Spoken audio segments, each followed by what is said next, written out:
Be nervous about we family. Because you can't tell my heart how to feel. You can't tell me right now how to feel. Well, if you trust me with your heart, I'm gonna protect you. I 100%. I remember crying across that bathtub like I was Tracy Ellis Ross' girlfriends. And I remember when my brother passed, I remember you kept calling, see if I wanted to join Car Bones, and I was like, does this nigga know? Like, and I was like, of course he knows. Yep. That's why he's gone. I'm here. We here. Never going nowhere, gang. I really do. I'm gonna say it all the time, but really do always. I know love is the most powerful thing in the world, and I feel like you seeing me and put me on for your birthday show at King's is one of those core memories for me that I can't let go of, and it makes me feel childish. Cause I'm like, grow up, nigga. Like, you know, don't obsess over a moment. But I do understand what a moment. Every moment is everything. My son was born in a moment. Yes. You were born in a moment. Yes. You know what I'm saying? Is everything. Everything is a moment. A moment is everything. Your heart broke in a moment. You fell in love in a moment. You know what I'm saying? Wow. A moment. So, like, why not obsess over a moment? What else is there to obsess over? Life is it's nothing but moments. And I guess that's why it feels so big when I revisit. I don't even revisit it. It's just, I stay with it. Like, you kind of almost stay in memories, if that makes sense? Yeah. Things you just think about all the time. Like, that was amazing. Especially when you get around a person, you remember what it was, what it is. Yes. Do you have a hard time with change? No. I embrace change so much. Did you have to learn that or always? I learned it. Okay. I learned it. So it wasn't a hard lesson though. It was just like, yo, shit is gonna change. There's nothing you could do about it. Was it a lesson that somebody was? No, I had to deal with a lot of death at a young age. Okay. So dealing with a lot of death at a young age, siblings, all kind of shit. How'd you keep that from becoming like a narrative in your life, like one that you understand? You understand change. It doesn't become the narrative when you understand that it's just a part of life. The lion eat the gazelle. That's it. The gazelle had a family, but the lion had to eat. That is how life works. Change is inevitable. It's beautiful. It's fucking disastrous, but things will change. How do you keep any of that from keeping you paralyzed, like or like frightened? You know, because purpose. That overrides all. Yeah, that overrides everything. There's nothing. You have to learn that too. Yeah. Okay. Yeah, that was a harder one, but yeah, purpose overrides everything. Okay. Yeah, because that makes sense to me when I think about like what purpose overrides. There's nothing that purpose doesn't. That brings override. You into the present every time. Yeah, because when you have purpose, when you have people depending on you, there's always like a grounding, you know what I'm saying? Like Diesel always says touch grass. And I don't never gotta touch grass because I'm always standing in the grass with my shoes off. Always. That's my life. I'm standing in grass with my shoes off. Not physically, but like mentally. I'm always standing in the grass with my shoes off. I'm always a part of reality. How much of do you feel wise or do you feel more like I'm like remixing what I know and I'm learning? Like, you know, like do you feel planted in that way? It's like you know things? I feel more like a vessel.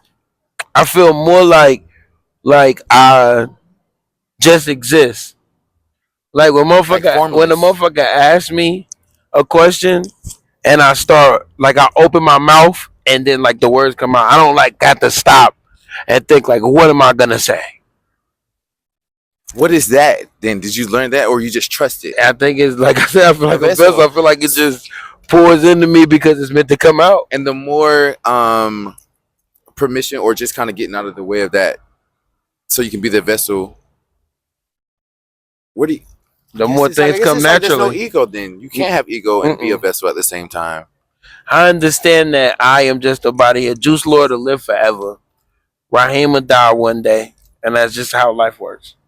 Is that a trade-off or is that a part of the whole too? It's like if you becoming Jooselord, was that like a thing you had to consider and accept, or did it just feel like an understanding you now have? Like always going to happen, maybe. When I figured out that Jooselord existed, because you like, as an artist, you understand we discover who we are. We don't create it, we discover it. It's like a fossil. Like you dust shit off, and then you're like, oh shit! You know what I'm saying? Buzzer in my brain. Oh my god! How many words? How many times I use discover and journey? All the time. Yeah.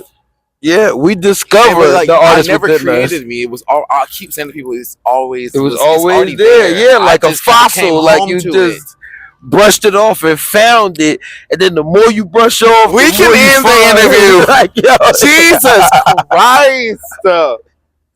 Oh my god! When you talk about, you said fate earlier. yeah, I was like, everything that failed earlier wasn't like a failure. I was just like, oh, this isn't right. This isn't right. And there's this thing that I have had to learn though, that like you trust and like I am in abundance. Like you're not lacking. So like, what if this doesn't work out? That just isn't the thing. The yeah. other thing is just The closer next thing now. gonna be what it, and that's just what it is. Because what's meant to happen will happen. That's it. Even if you got a hard route or easy route, it doesn't You're matter. still gonna arrive. What you will arrive at the point you're supposed to be at. Shout out to this magnanimous man who years and years ago, and the story is crazy. Years and years ago, I stayed with Ace Henderson when I first moved to Raleigh. And around the corner, I don't even know what that club was. You had that orange jumpsuit on, and you had the wild hair. And I didn't know, I didn't know your name. How I learned it later. I remember that night, and then I didn't see you for years. So the next time I saw you was when you were asking me, "Bitch, you can't play no music around me." Y'all know that. That motherfucker bumping that shit, boy. I thought it was a motorcycle. We can just. Juice.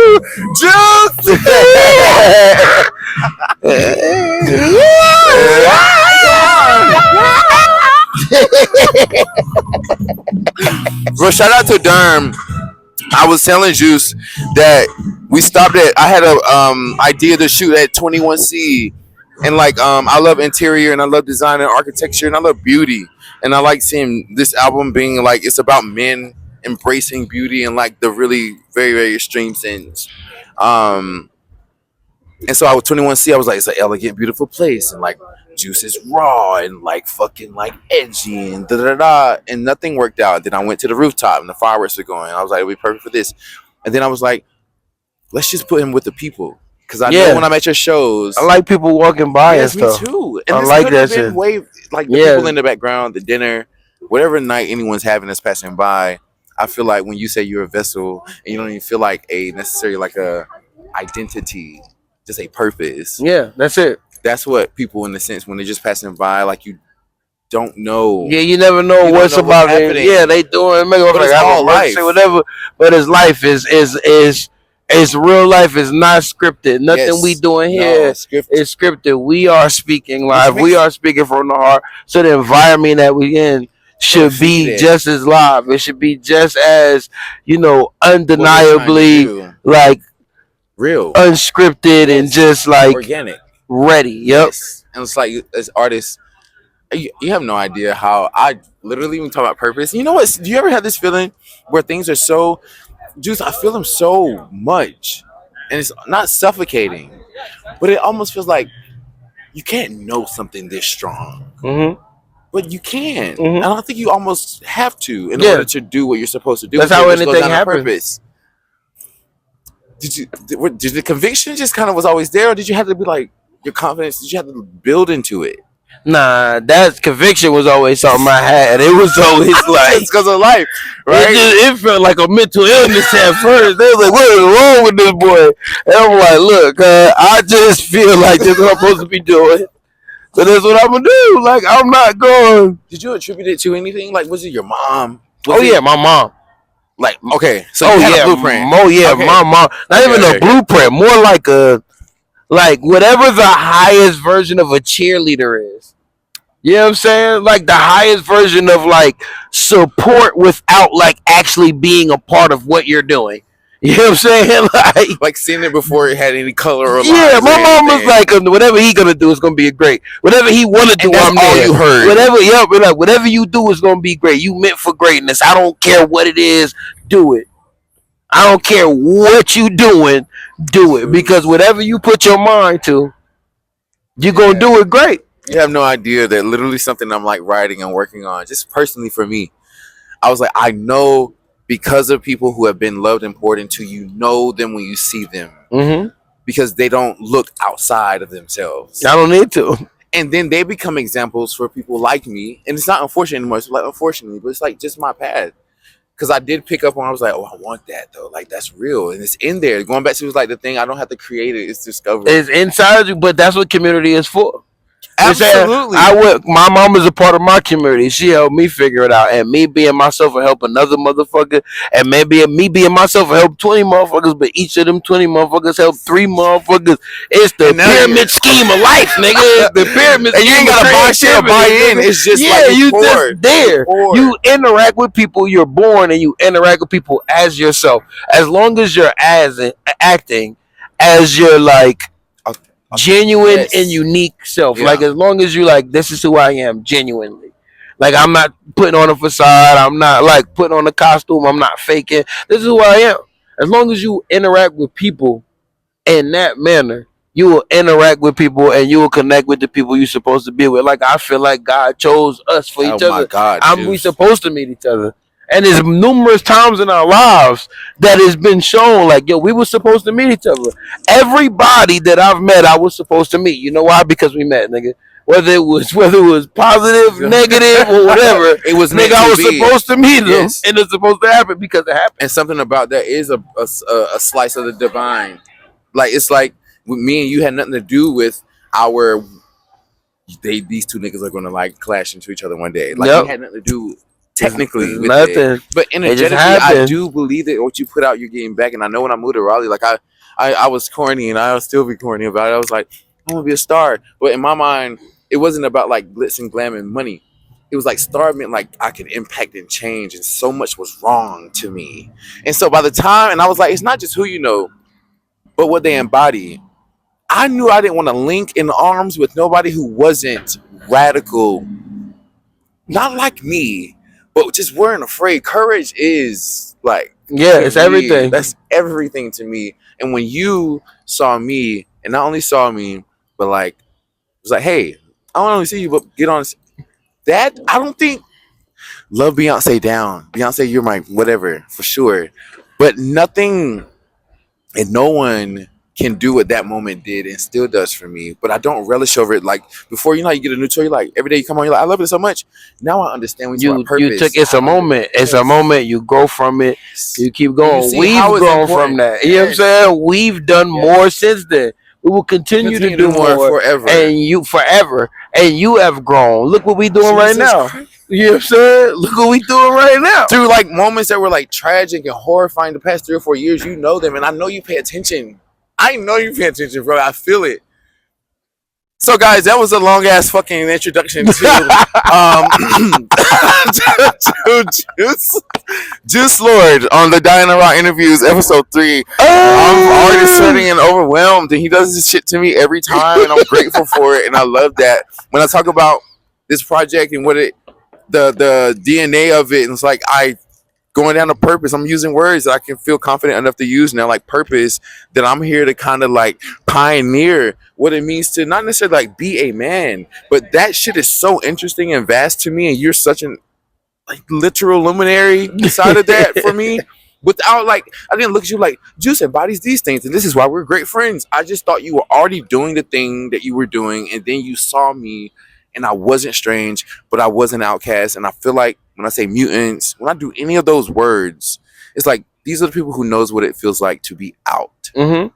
But they are absolutely in. Yeah. They are out. That's what make you in.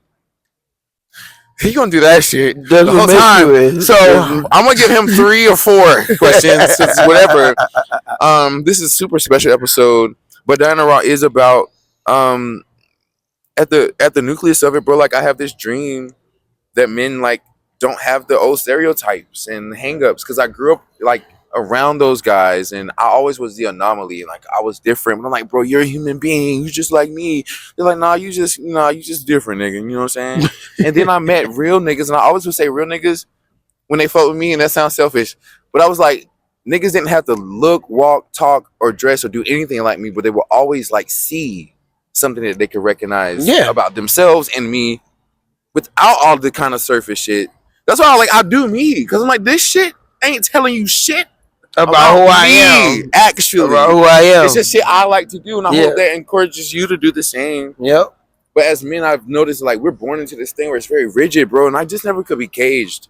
So that thing that you did was very liberating for me years ago. Juice put me on his fucking birthday show, and I feel like it's a BET award. It's my first award that really is like prestigious, and I'm grateful for it mostly. But Diana Raw just like you embody everything that I'm trying to get across to Diana Raw as far as the message.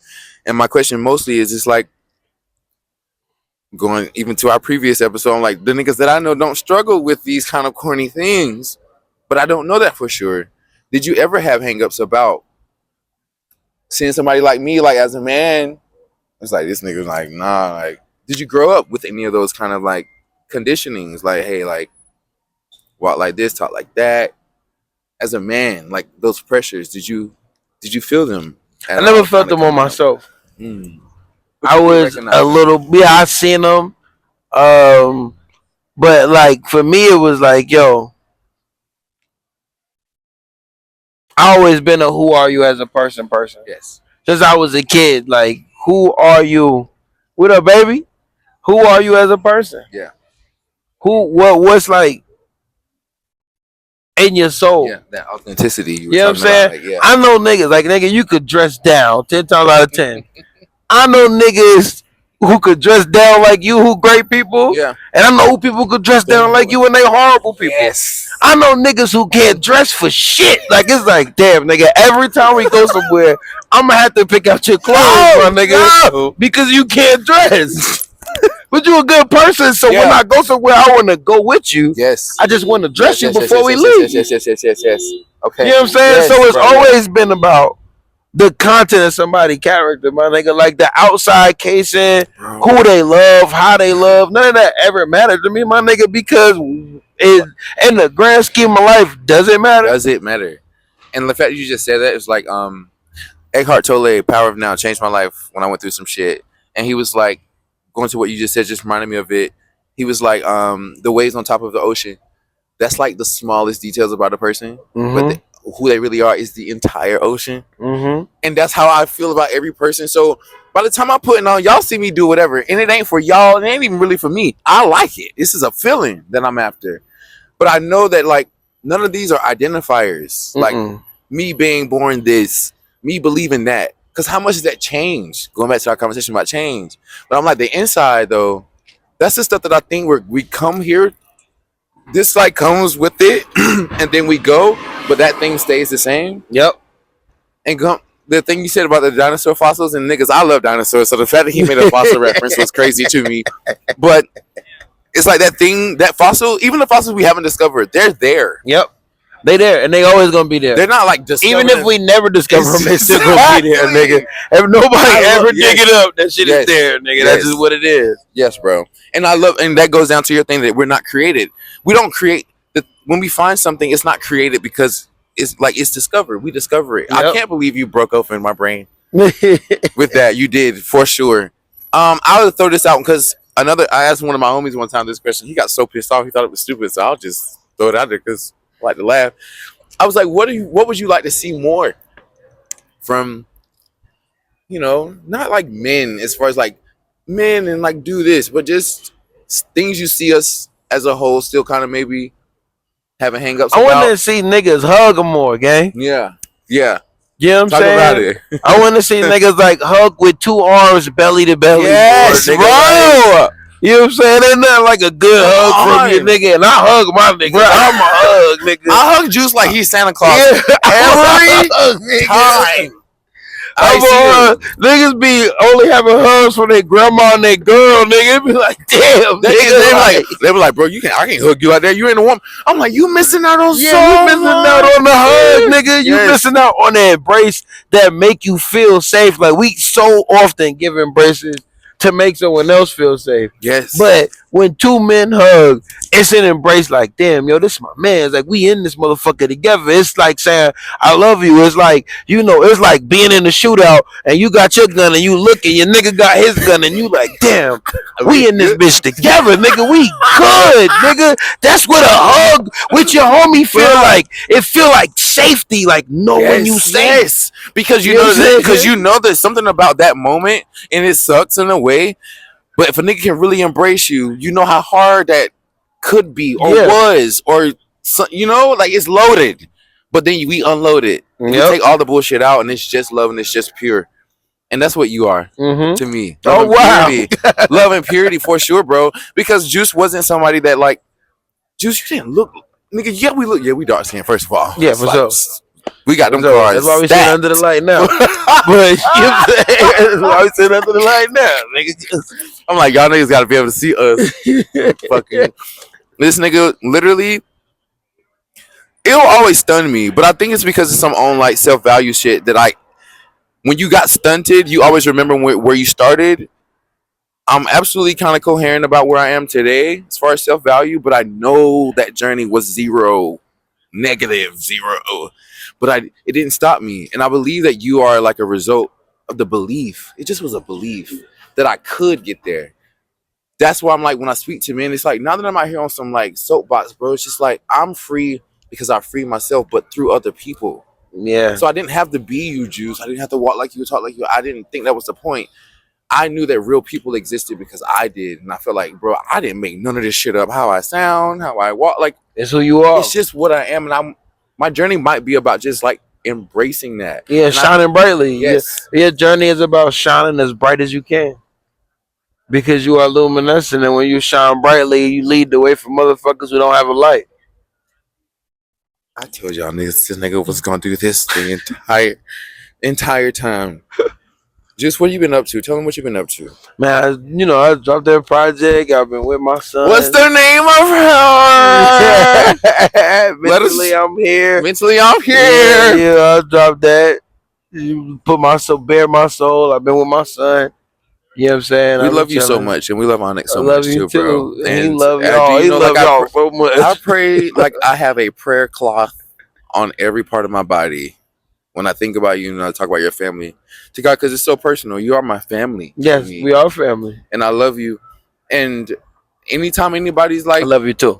I know you do. I wanted to make sure I said that. He don't love all y'all, but you love me. Bro, it's not to make it too heavy, but like our lights on Onyx, bro, and we love him, and I'm only looking forward to the greatest of things, and the greatest it will be the greatest of and like community again, and like no matter what happens, it's only gonna be the best.